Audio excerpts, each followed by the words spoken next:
Hello, and welcome back to another episode of Fret Buzz the Podcast. I am Aaron Sefcik, your host, along with Joe McMurray. Each week we try to expand our knowledge and the language that we use amongst us musicians. Today we have part 2 with Jason Cale. In today's episode, we're going to get into gear, we're going to get into some vocals, we'll get a little bit into studio work, and a little bit about, letting go of some of your material. Be sure to check out Jason's website at jasoncalemusic.com. If you're up for the challenge, Fret Buzz the Podcast is going to be doing once a month a song submission where we do a little bit of a roundtable and talk about your song, or I guess I should say our songs. We'll do some feedback, critique, things that we could all work on because after all, we are all students. So if you're interested, head over to Fret Buzz the Podcast. Go over there and check out what it's all about, the rules, and see if you're up to the challenge. It is, I've already done 2, and it is definitely eye-opening and very helpful at times.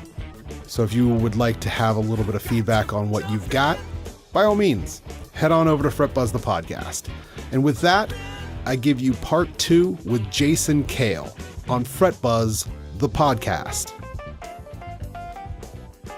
All right, so I want to, if you're okay with it, I want to jump over to some guitar gear, some musical gear, if that's okay with everybody. I love talking about this, and I actually learned a lot from you at the East Coast Guitar Convention seminar that you did, and Jason actually, you did all this, a whole acoustic set, like, discussion, and then you put that away and you did a whole separate thing on the electric rig, and I still have a note card full of notes from that. Like, it was very, very helpful. Okay, I'm intrigued. Yeah, and you have your live sound. I mean, you said use the Dude overdrive pedal, and I'll never forget that because you had just this milky overdrive. I love it. Thanks. Yeah. So what is it? I mean, the sounds in your fingers aside, what are the things about your rig that you think are really special, or just make your sound what it is? Well, first off, I like having a warm, just a clean tube amp, and I think just and Fender preferably, and just that gives me a super clean sound and warm. I kind of gravitate towards that just out of many years just playing back lines. You don't, when you're traveling through Europe and Africa, and you don't get to choose your amp a lot of times, you just have to give some sort of generic thing like, just please give me a nice warm tube amp if you've got it. If not, I'll make it work, and do the best you can, so I tended to try and have pedals that were friendly with those amps, and then I would just have everything, all my sounds are in my pedal board, and I even the Helix stuff and all that stuff, I'm not crazy about it, man. And I love having an organic amp. I like having that, and I like having analog pedals, man. I'm like that. However, I am thinking about purchasing the Helix, the effects, and gosh, that would cut down on some pedal board gear. Yeah, and give me a couple of fun toys to play with. I just, if I had to choose one pedal, it'd be my one overdrive pedal. It'd be the Dude, and a clean tube amp, and I could gig for the rest of my life. I'd be happy with that. I don't need anything else. My current rig right now, one new pedal that I fell in love with is the Wampler Velvet Fuzz pedal. Okay. Whew. love it, and I don't know how I ever lived without it. And I'll sometimes, and it gives me an option of like, if I want just a little dirt or whatever, and it's just, I like the way it sounds, and if I stack it with the dude pedal, it's just a really cool kind of, That's awesome. We just oversaturated, amp kind of sound. It gives you that Doyle Bramall kind of vibe, Yeah, not too long ago, we just had an episode with one of our techs guys on the show who has 5 different fuzzes on his pedal board. He loves pedals loves fuzzes and kind of rolling them back just to get that dirt out of it. And, that's the way I do too, man. I'm all the time on my volume knob. Yeah. And so I love overdrives too, man. I probably have too many. But when would you the most organic one that I found that I really love? When if you're going to take within a song, the context of a song, where would you use the fuzz instead of the overdrive? When I go to a solo, we were discussing this a couple weeks ago. Like I put on overdrive. Maybe that's the core of my lead sound. Like I don't know when I would rather have fuzz. I don't know. I use it in the same situations, just depending on the song. I don't. It would just depend on the moment.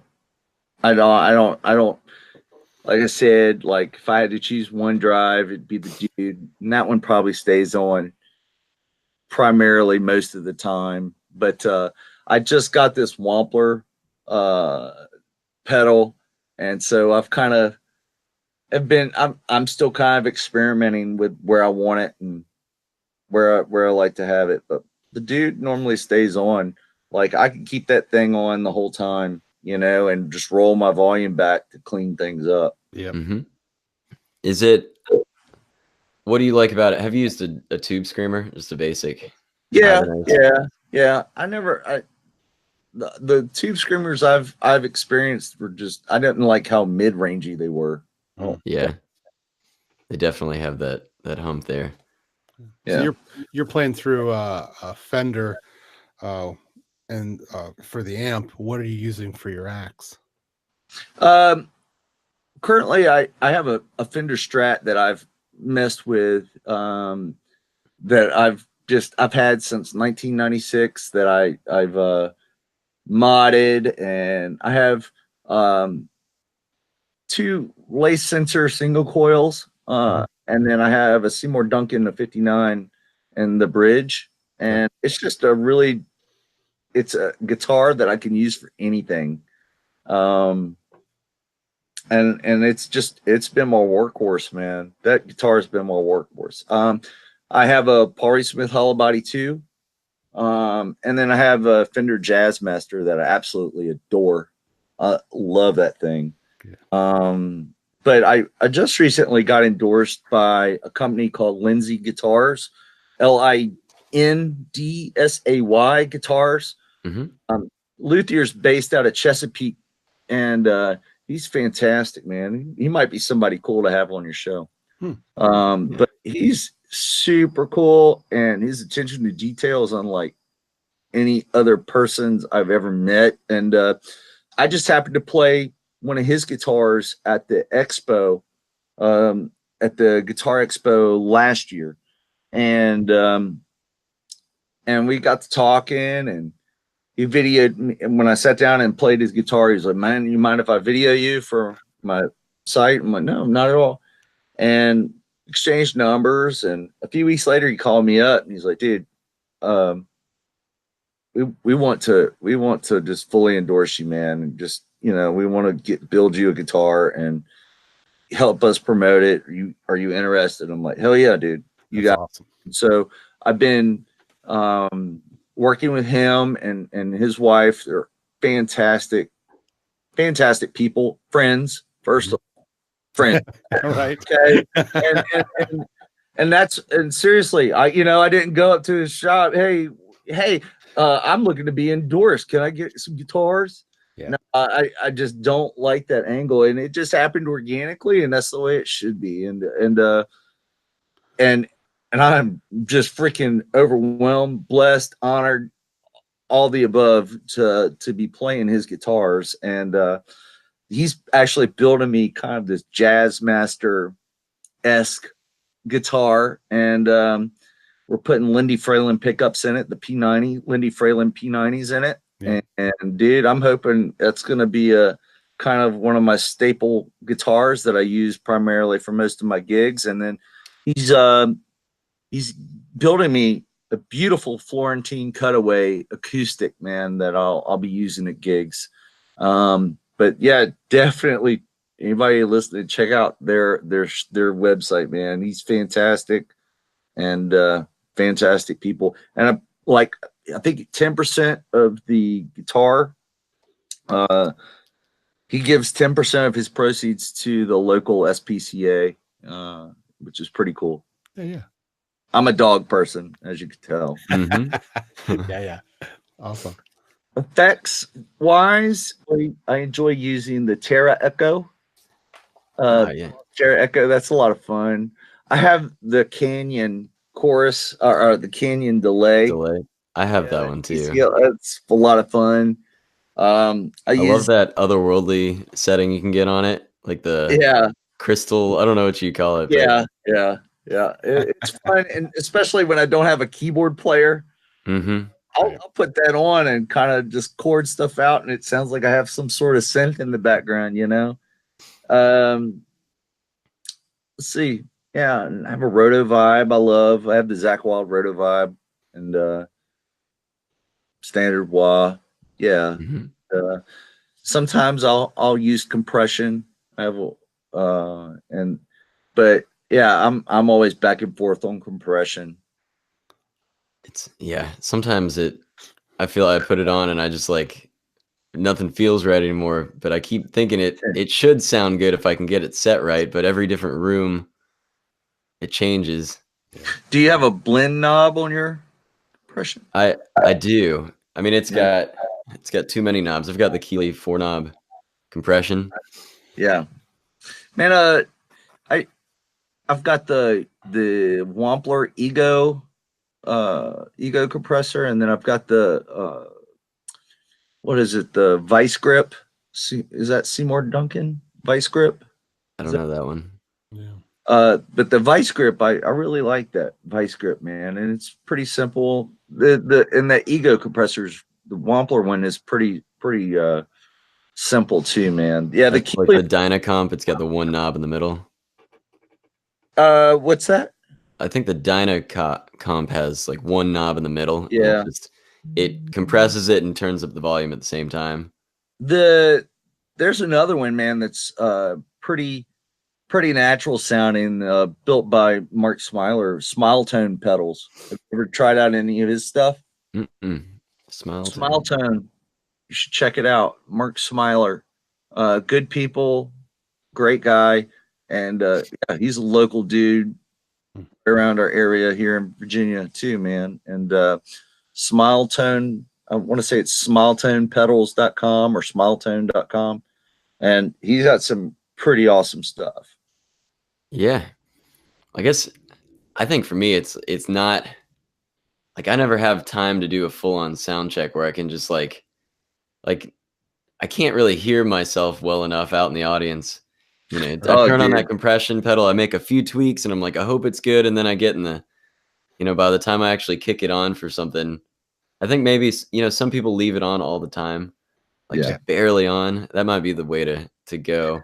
Yeah, and I kind of have that the Ego compressor. I kind of have everything just dialed in the center.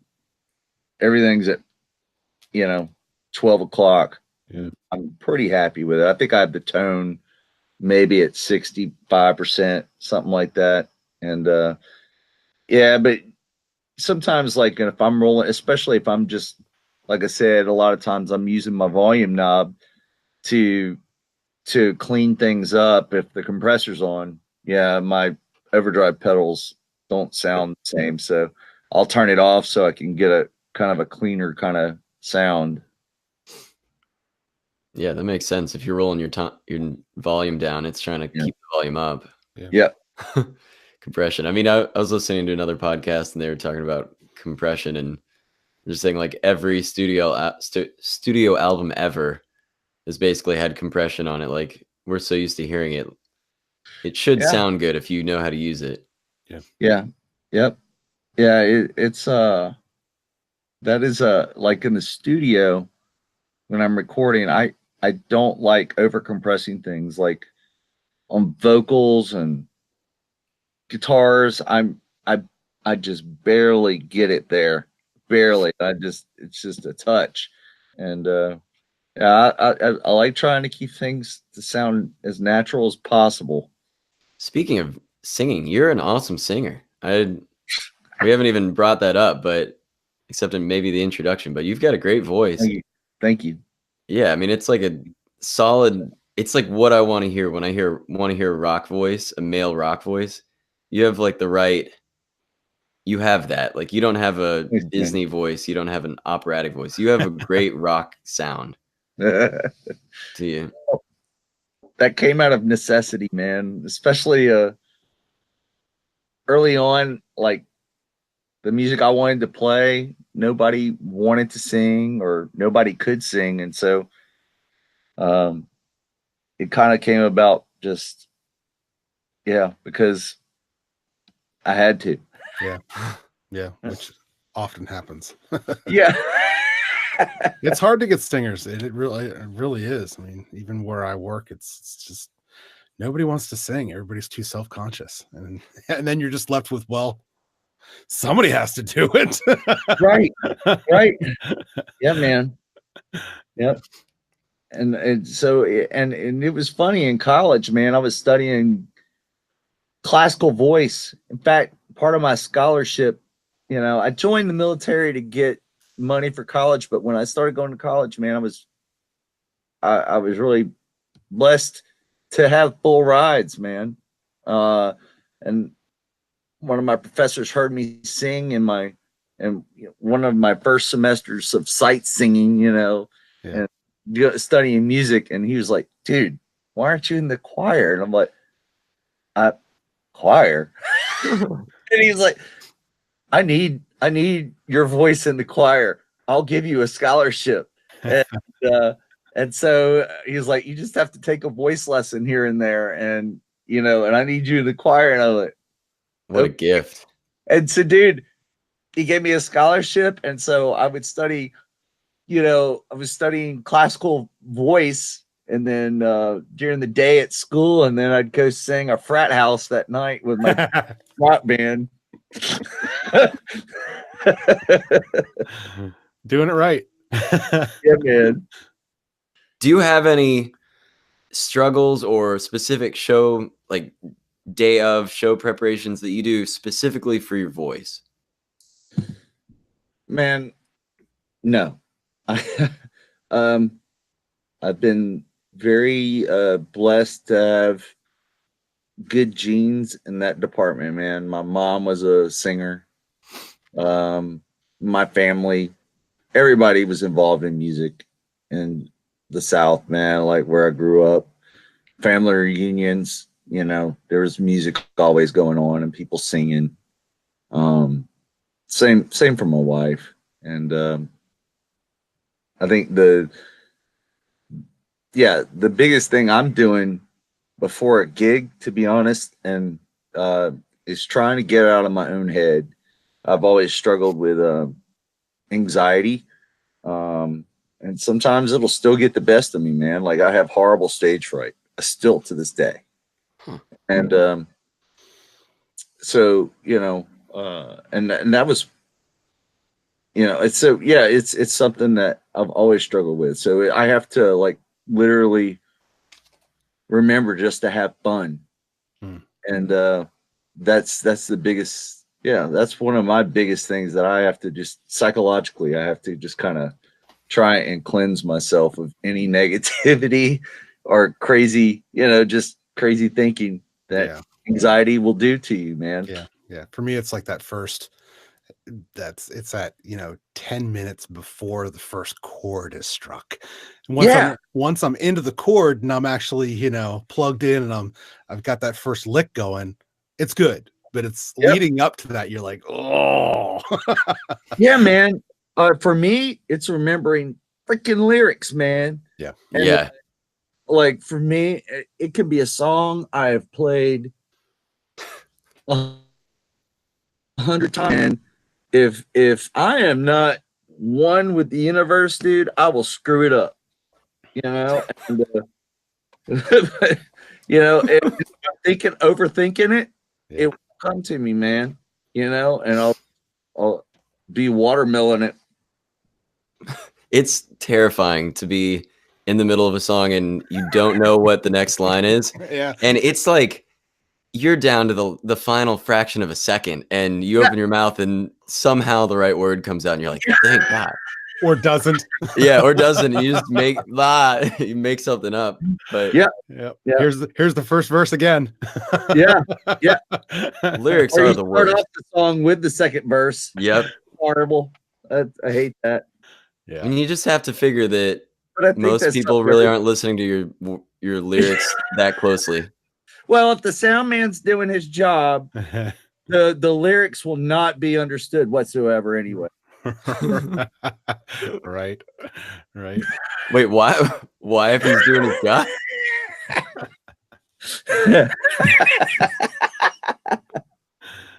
Oh man, my sarcasm's real. I'm waking. I need more coffee.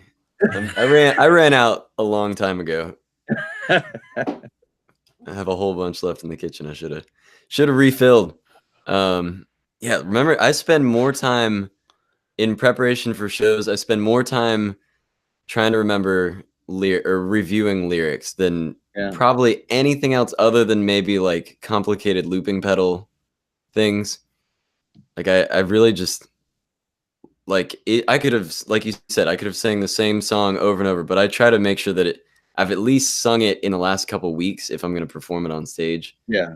Because you go a few weeks and for whatever reason you just kind of forget something. Out of 3 hours of music, you're gonna forget something. Yep. And it's for me, it's what am I adding new to the set, and especially if it's an original.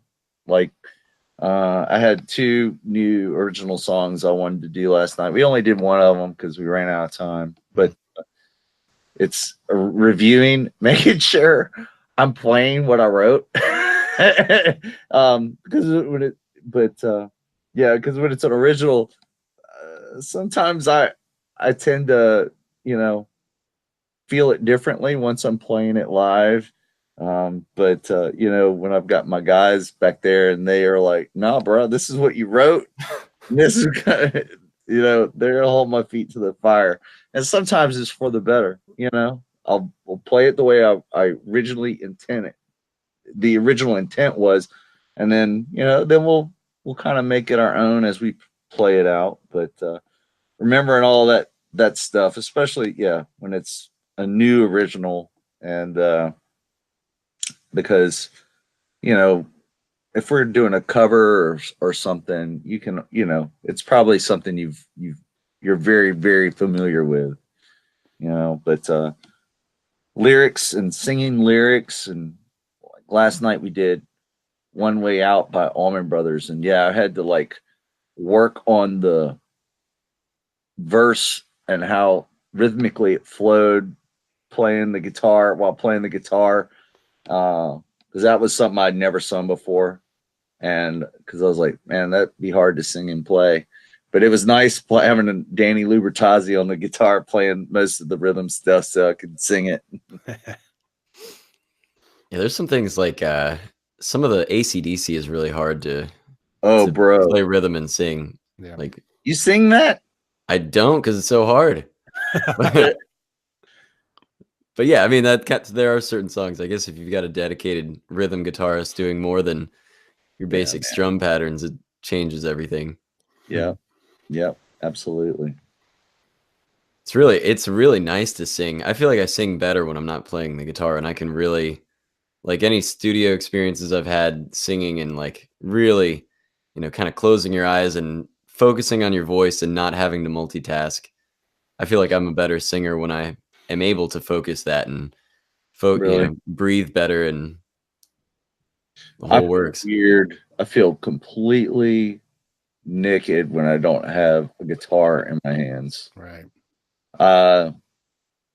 There have been a few times, like in the studio, it's different because, well, in the studio, you're focused on recording your song and getting the parts right and whatnot. But live, if I don't have a guitar on me live and I'm just singing a song, oh, dude, I just feel totally weird.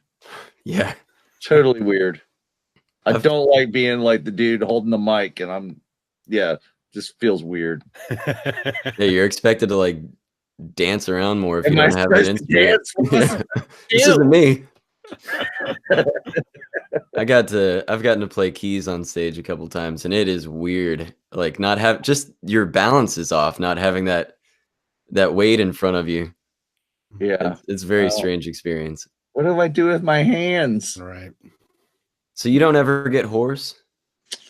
Dude, I'll be honest with you. Like, yeah, I do. I do try to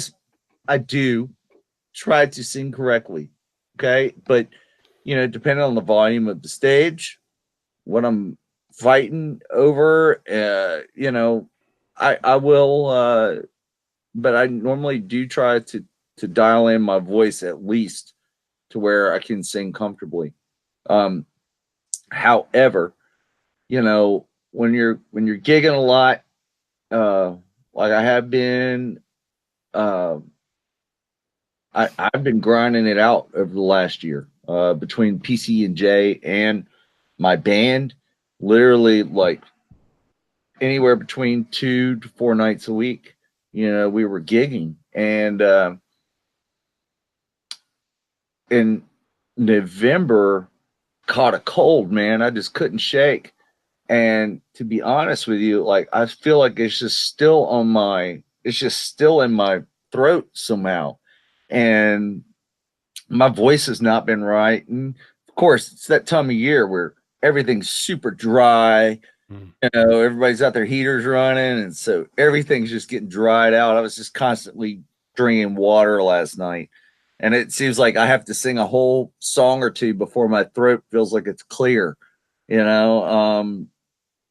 but I'm getting ready to do a hip surgery on Wednesday. And I canceled like 3 weeks of gigs, and this is going to be the longest I've gone without playing, and I don't know how long, man. And I'm going to be going crazy.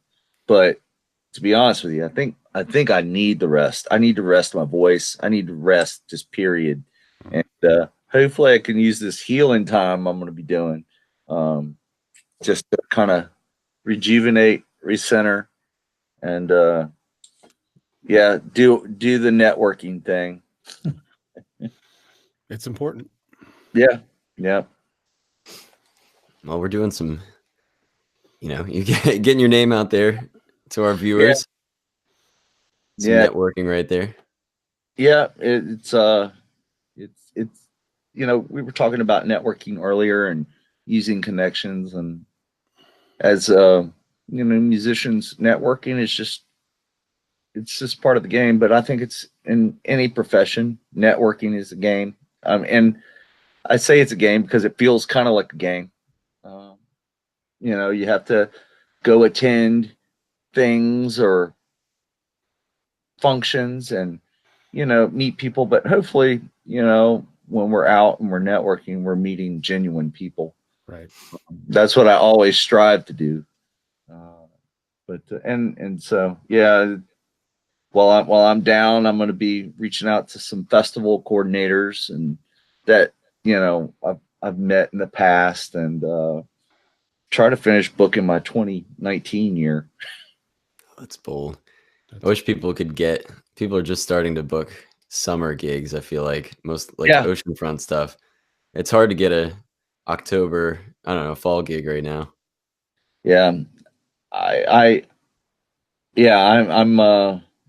hoping to do some festivals this year, with my group, and I'm hoping to work with Michael Diana of Bearded Face Productions. I'm working with Rockstar Booking, Dave Mhm. and his crew. Occasionally, Jason Bruner will give me a call from Kathy Moore and More Music. But yeah, I want to expand beyond the region here, and I want to start traveling a little bit. And I'm constantly inquiring about opening up for national acts, and I was called to do that a while back, open up for a national act at the Vanguard. But man, music. When I retire, my plan is to do music full time, and I may go back to school and get a master's degree, and but I'm hoping I can do music full time. And I say music is the cruelest of all mistresses. And so we'll see what the cards, what cards I'm dealt with music. And yeah, I'm going to try to utilize some of the connections I've made in the past. But man, I'm also, I would be open to playing with somebody that's already established or just needs a band. Because as a band leader, to be honest with you, it's exhausting. I love being able to play what I play, but there's a part of me it's like, dude, I would love to just be guitar dude for somebody. Mhm. Yeah. You guys have an album out? Yeah, man. I'll send you the link, Aaron. Give me your info, man, and yeah, I'll send you a link so you can download it, brother. Awesome. And do you have any new material coming out? Well, man, we've got enough new songs right now to do another album, but I'm gonna hold off. I do a lot of production work for people. One of the projects I've done in the past is a group called Mobject Tribe. Basically, all the songs are written by Park Shelton, and he goes up to Nashville and does he's a networking fool. But I did an EP for him a couple of years ago, and we're back in the studio now, and we're working on another EP. But this time we're going about it through. He's gonna reach out to some artists that he's been networking with and see if they might be interested in picking up one of his songs. And but he and I kind of go in together when he writes it, and then I'll produce it, record it, and produce it, and track it, and and toss around other ideas to hopefully what makes the song better. Do you book out a studio, or do you have your own studio? I have my own studio, man. Awesome. And in fact, yeah, I've done a couple of projects that have been, I think, pretty good. I recorded an album here did it in 2016, I think, and 2015 or 16. No, it was 2016. And Tom Dicon, really world-class harmonica player, and he had approached me about producing an album for him, and he did really well, man. He got nominated for Best Blues Album by Blues Blast magazine, and nominated for Album of the Year with Veer magazine.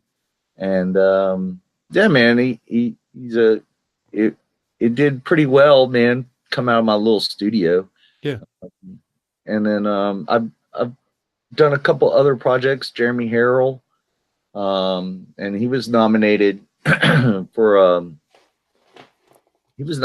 for Hollywood and Music Media Award for one of his songs. And then Mobject Tribe, we won this. They have this independent music award, the Josie Music Awards in Nashville, which is I think probably one of the bigger independent music awards for independent artists. And we won Best Southern Rock Song of the Year. Mm. And, I want to say that was in 2016 as well.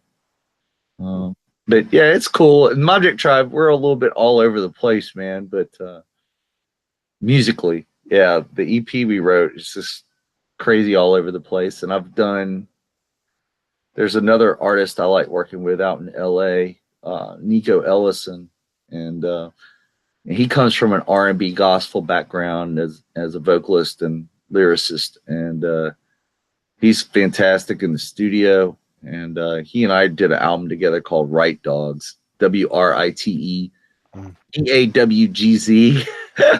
And that was a while back, man. And we did that just out of fun, and we were into music licensing, and we still both are. He's out in LA hustling.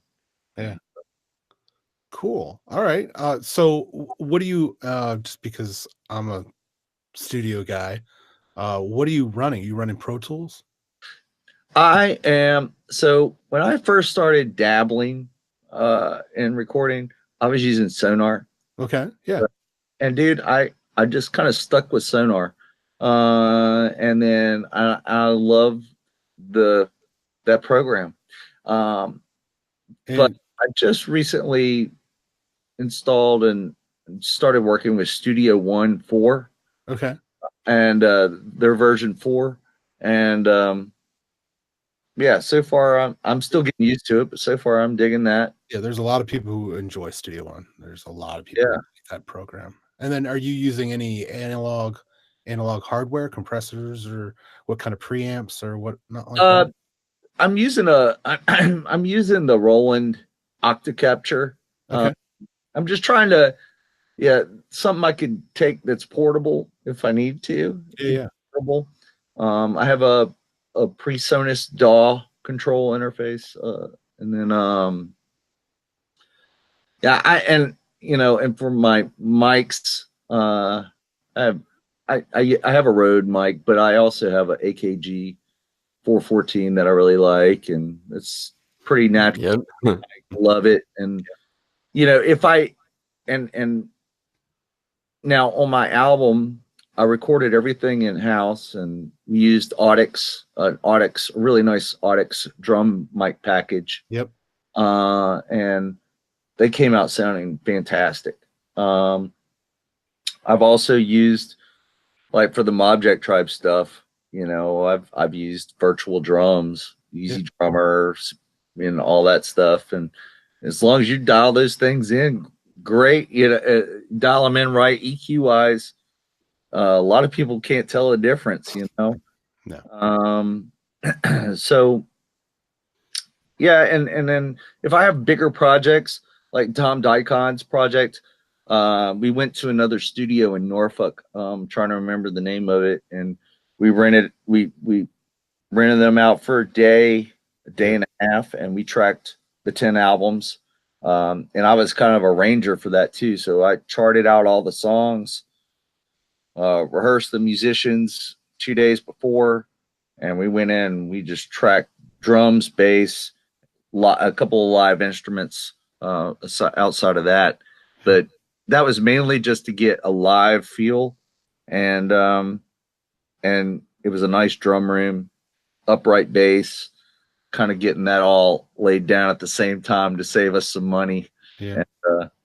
Because that way, it could all be tracked at one time, and then I just did overdubs at my studio. Yeah, absolutely. Nowadays, all you really need is a drum room. Yeah. Yep. I love the live feel for recording.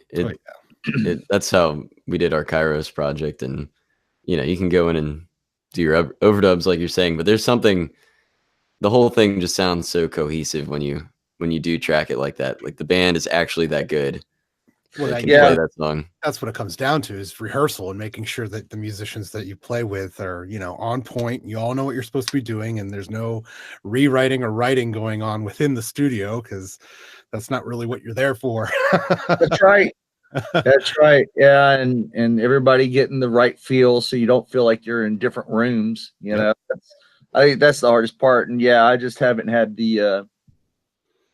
I think if I were to track a live album, man, it would have to be in the right studio, in the right situation. People, this latest album of mine, I know what I want it to sound like, and I know what I want it to feel like. And a lot of people have been like, dude, did y'all track this live? And I'm like, nah, bro.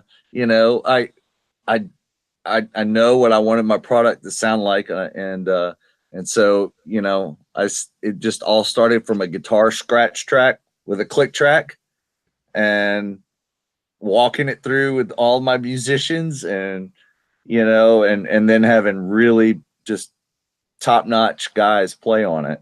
That's cool. And, I think I'm pretty proud of it. I'm proud of the product, and it always gets better, right?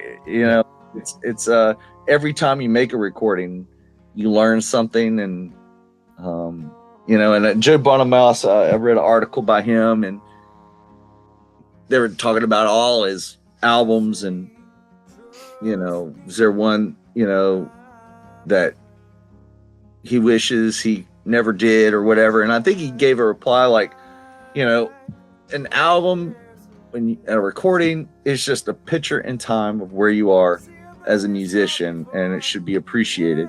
It's an honest picture. And so, yeah, man, all our projects, we should look at it that way. Yeah, absolutely. I agree. It's so painful, though. It's so painful.